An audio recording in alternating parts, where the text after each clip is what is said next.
नमस्कार मित्रांनो, आईने छोटी छोटी छान वांगी पाठवली होती आणि ही बियाची चटणी पाठवली। आता ह्या बियाच्या चटणीमध्ये काय खासियत आहे बघा।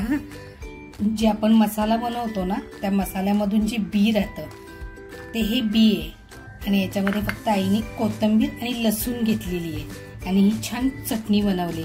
ह्याच्यामध्ये जर खोबरं टाकलं ना तर ती एकदम सुंदर लागते। आज मी ही चटणी वांग्यामध्ये बनणार आहे। वांग्यासाठी मी साहित्य घेतलंय, बियाची चटणी, लसूण घेतले आणि कांदा एकदम बारीक कापून घेतलाय। तर अगोदर आहे ना लसूण टेचून घेते।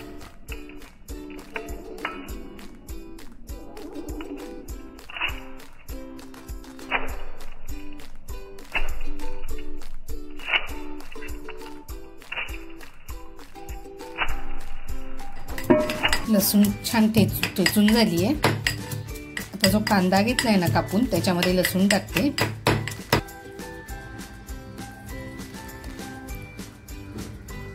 ही जी बियाची चटणी आहे ना ती टाकते।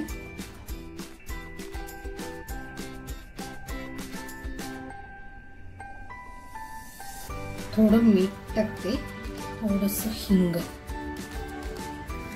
आणि आता हे मिक्स करून आहे ना ह्या वांग्यामध्ये भरणार आहे।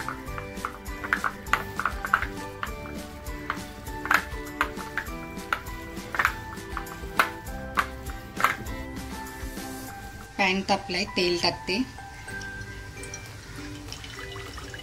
तोपर्यंत आहे ना तेल तापेपर्यंत वांगी भरून घेते।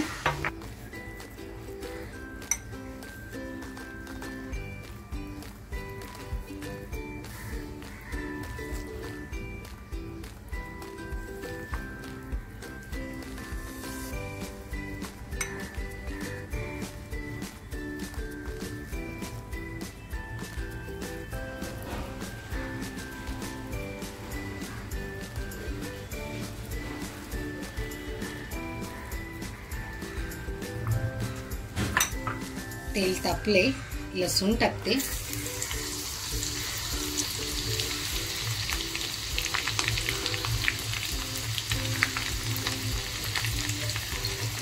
लसूण छान लालसर झाले। आता जी वांगी घेतली आहेत ना भरून ती टाकते।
त्याच्यावर झाकण लावून वाफेवर ठेवून देते। पाणी नाही ठेवणार आहे, आज सुकी भाजी बनवते। मंद आचेवर ठेवून देते। या 5 मिनिटं झालेली आहेत भाजीला।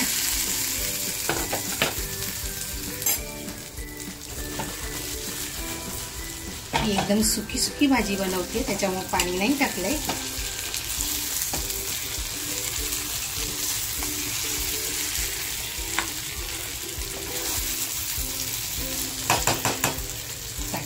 परत ठेवून देते। बघूया भाजी जबरदस्त।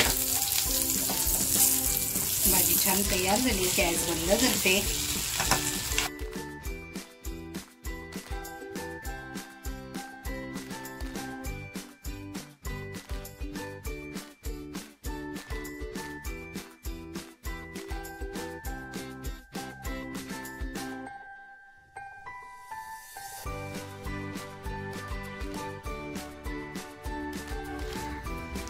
मित्रांनो, या बियाच्या चटणीमधली वांग्याची भाजी ही रेसिपी तुम्हाला आवडली असेल तर नक्कीच लाईक, शेअर आणि सबस्क्राईब करायला विसरू नका आणि त्याचबरोबर स्वतःची काळजी घ्या। थँक्यू।